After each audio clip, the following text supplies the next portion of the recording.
آپ دیکھیں 9 کا عدد ایسا ہے کہ قطعاً کسی وقت بھی ختم نہیں ہوتا. اگر 9 کو 2 سے ضرب دو تو 18 بنے گا. 8 اور 1 3 سے ضرب دو 27 7 اور 2 4 سے ضرب دو 36 6 اور 3 5 سے ضرب دو 45 5 اور 4 یعنی 9 کو بے شک جتنا مرضی آئے بڑھاتے جاؤ بڑھاتے جاؤ بڑھاتے جاؤ بڑھاتے جاؤ 9 ہی رہے گا. گنج کرم کا یوم الوصال 9 بنتا ہے 27 رمضان المبارک. تو حضرات محترم ہمارے رب نے فرمایا کہ یاد دلاؤ. ہمارے آقا علیہ السلام فرماتے ہیں کہ عند ذکر الصالحین تتنزل الرحمہ. جب صالحین کی یاد مناؤ نا، ان کا ذکر کرو، ان کی ذاتوں کا ذکر، صفات کا ذکر، محامد کا ذکر، محاسن کا ذکر، کرامات کا ذکر، کمالات کا ذکر، کسی اعتبار سے سیرت کا ذکر، صورت کا ذکر، نسب کا ذکر، ولادت کا ذکر کرو اللہ کے پیارے بندے کا، رحمتیں برستی ہیں. سرکار کا فرمان سچا ہے یا نہیں؟ باتیں سمجھ آ رہی ہیں یا نہیں؟ یہ سب سے اعلیٰ عبادت ہو رہی ہے. یہ پیر جی سرکار کا احسان ہے اللہ کی قسم. ایک تو آپ قرب کے مزے لے رہے ہیں، دوسرا دیدار کے مزے لے رہے ہیں، تیسرا درس کے مزے. ہمارے آقا علیہ السلام فرمان ہے تدارس العلم ساعۃ من اللیل خیر من احیائها. ساری رات اللہ کی عبادت میں گزارو. اگر قرآن و حدیث سمجھنے کے لیے ایک لمحہ صرف کرو تو ساری رات کی عبادت سے یہ ایک لمحہ افضل ہے. افضل تو یہ اعلیٰ عبادت ہو رہی ہے بابا. سرکار ماتے کیوں افضل ہے بھائی؟ میں بعثت معلما فی الناس، میں خود جو معلم بن کے آیا، یعلمہم الکتاب والحکمہ. خود میں معلم بن کے آیا ہوں، اس لیے جہاں تعلیم و تعلم ہو، جہاں درس و تدریس ہو، جہاں سیکھنا سکھانا ہو، مجھے وہ محفل پسند ہوتی ہے. اور پسند جو میرے آقا کو ہو وہاں خود بھی جلوہ فرما ہوتے ہیں. آقا علیہ السلام آتے ہیں اللہ والوں کی یاد مناؤ، رحمت برستی ہے. من سے بتاؤ رحمت خود برستی ہے یا رب برساتا ہے؟ بولو تو صحیح. یا بولنے کا بھی اعتکاف ہے. مسجد میں بیٹھ کے بول سکتا ہے معتکف، باہر نکل کے نہ بول. اور اچھی بات بول سکتا ہے. مسجد میں تو بولتے ہی اچھی بات. مسجد میں معتکف بول سکتا ہے، باہر نکل کے نہ بولے. تو حضرات محترم غور کیجیے، رحمت خود برستی ہے یا رب برساتا ہے؟ رب برساتا ہے. تو پھر رب خوش ہوتا ہے تو برساتا ہے یا ناراض ہو کے رحمت برساتا ہے؟ کوئی کہے کہ عرس کہاں لکھا ہے، میلاد کہاں لکھا ہے، تو اس پاگل سے پوچھو پاگل کہاں لکھا ہے؟ اگر رب کو یہ باتیں پسند نہ ہوتی تو رحمت کیوں برساتا؟ رحمت کیوں برساتا؟ دیکھو اگر یادیں منانا پسند نہ ہوتا، اسلام کے ارکان ہیں 5، ٹھیک ہے جی، ان میں ایک رکن ہے حج. آپ جانتے ہیں نا حج، دل بھی چاہتا ہے کہ اللہ تعالیٰ ہر ایک کو حج نصیب کرے. کئی تو حاجی بیٹھے ہوں گے، دل ہر ایک کا تڑپتا اور پھڑکتا ہے کہ مولا ہمیں حج نصیب فرما. کیوں؟ کوئی عبادت ایسی نہیں، یہ غور کرنا، کوئی عبادت ایسی نہیں جو کوئی گناہ معاف کرا دے. حج ایسی عبادت ہے جو سارے گناہ معاف کرا دے. ہمارے آقا علیہ السلام آتے ہیں، بھئی ایمان سے بتاؤ جب بندہ ماں کے پیٹ سے پیدا ہوتا ہے کتنے گناہ اس کے ذمہ ہوتے ہیں؟ جی کوئی نہیں نا. تو سنیں آقا کا فرمان، من حجہ للہ فلم یرفث ولم یفسق رجع کیوم ولدتہ امہ. فرمایا جو بندہ اللہ کو راضی کرنے کے لیے حج کرے اور اللہ کس سے راضی ہوتا ہے؟ فرمایا جو جائے حج کرنے مگر نیت ہو میرے اصحاب مزارات کی زیارت کی، اور حقیقت یہ ہو کہ میرے محبوب کے روضے پاک پر جائے، وہ حج ہے اللہ کی رضا کے لیے۔ میرے آقا فرماتے ہیں جو اللہ کی رضا کے لیے حج کر کے واپس لوٹتا ہے، اللہ اسے ایسے بنا دیتا ہے کہ یومن ولدت ہو امہ، جیسے اماں نے آج اس کو ولادت کی ہے، جنم دیا ہے۔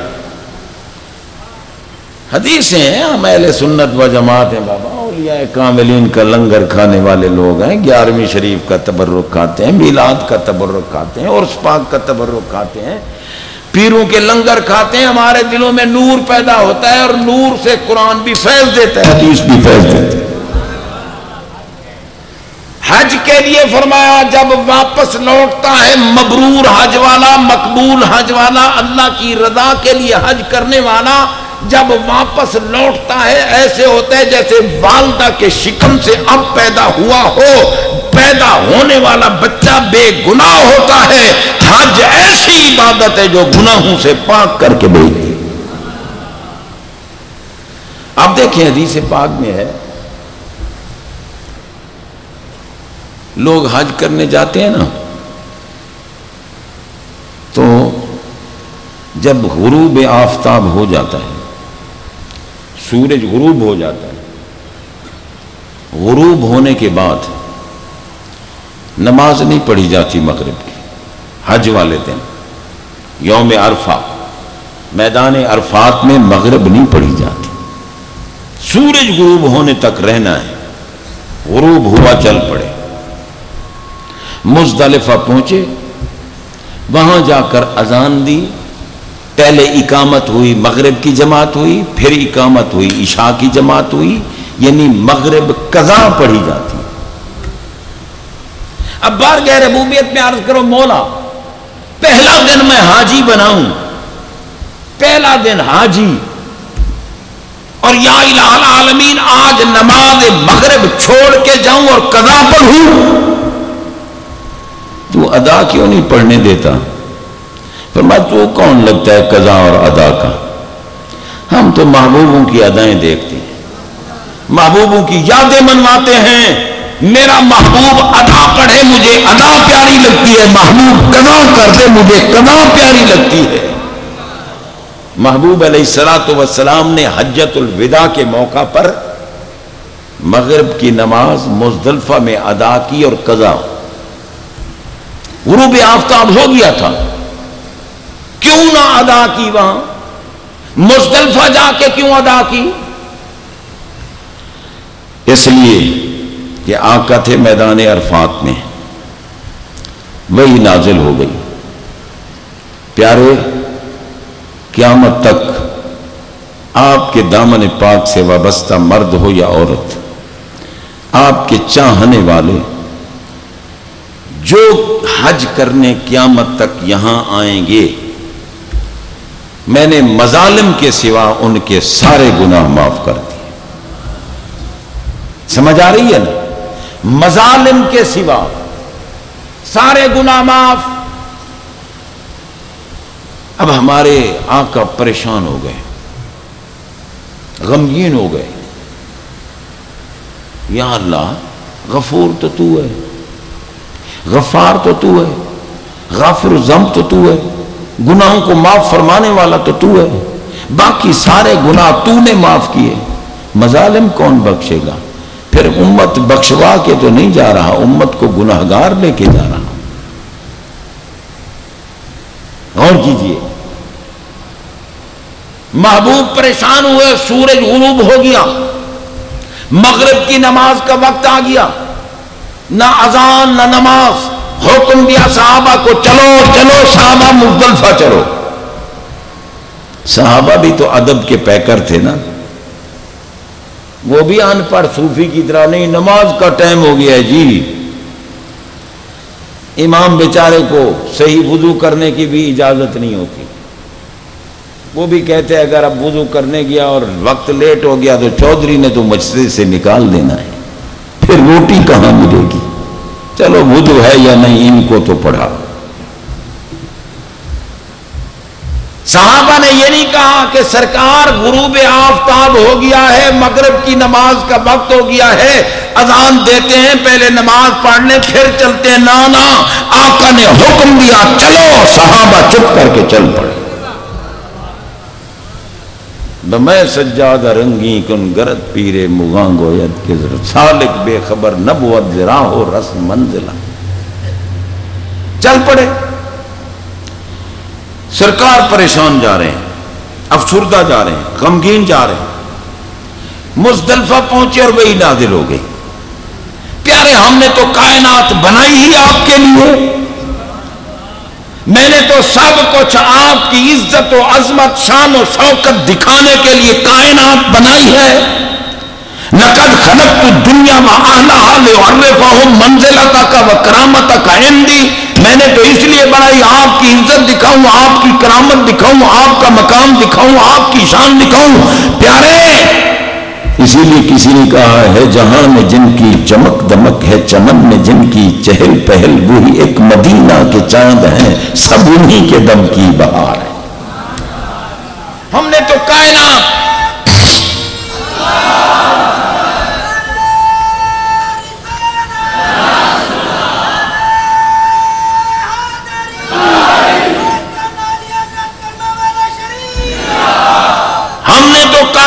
بنائی ہی پیارے آپ کے لیے. اعلیٰ حضرت بریلی کے تاجدار رحمت اللہ نے فرمایا زمین و زمان تمہارے لیے، مکین و مکان تمہارے لیے، چنین و چنا تمہارے لیے، دہن میں زبان تمہارے لیے، بدن میں ہے جان تمہارے لیے. ہم آئے یہاں تمہارے لیے، اٹھیں بھی وہاں تمہارے لیے. سب کچھ اللہ نے محبوب علیہ السلام کے لیے بنایا. پیارے سب کچھ آپ کے لیے بنایا. آپ غمگین ہو گئے، آپ افسردہ ہو گئے، آپ پریشان ہو گئے. میں تمہارا خالق اور معبود تمہارا رب وعدہ کرتا ہوں، غلام تیرا ہو، کنیز تیری ہو، تیرے دامن سے وابستہ ہوں، کسی مرد کامل کے دامن سے لگ کر تیرا عشق سینے میں لیے ہوئے ہوں.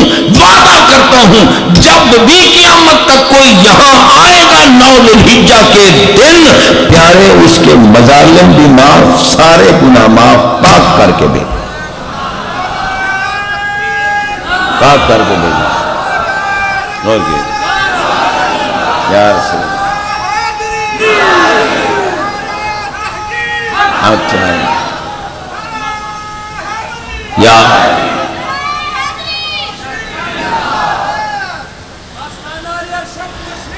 زندہ سبحان اللہ. حضرات غور کیجیے، اسی لیے پھر آقا نے اعلان فرمایا کہ من حج ولم یرفث ولم یفسق راجع کیوم ولدتہ امہ. جو مبرور حج کر لیتا ہے جب واپس آتا ہے ایسے ہوتا ہے جیسے اپنی والدہ کے شکم سے اب پیدا ہو. دل چاہتا ہے نا حج کرنے کو. حج کس کو کہتے ہیں؟ کتنی نمازوں کا نام حج ہے؟ کون سی تہجد کا نام حج ہے؟ کتنے قرآن ختم کرنے کا نام حج؟ نماز کی عظمت اپنے مقام پر، غور کرنا، نماز کی عظمت اپنے مقام پر. وہ مقام ہی ایسا ہے جہاں ایک نماز پڑھو گے لاکھ نماز کا ثواب. اور رمضان پاک میں تو جا کے ایک نماز پڑھو گے تو 70 لاکھ نمازوں کا ثواب ہے جی. اور ایک اگر نفل ادا کرو گے تو لاکھ نفل کا ثواب، کیونکہ فرض کے برابر، اور لاکھ فرضوں کا ثواب ملے گا. ایک نفل سے لاکھ فرضوں کا ثواب رمضان پاک میں. تو حضرات محترم غور کیجئے،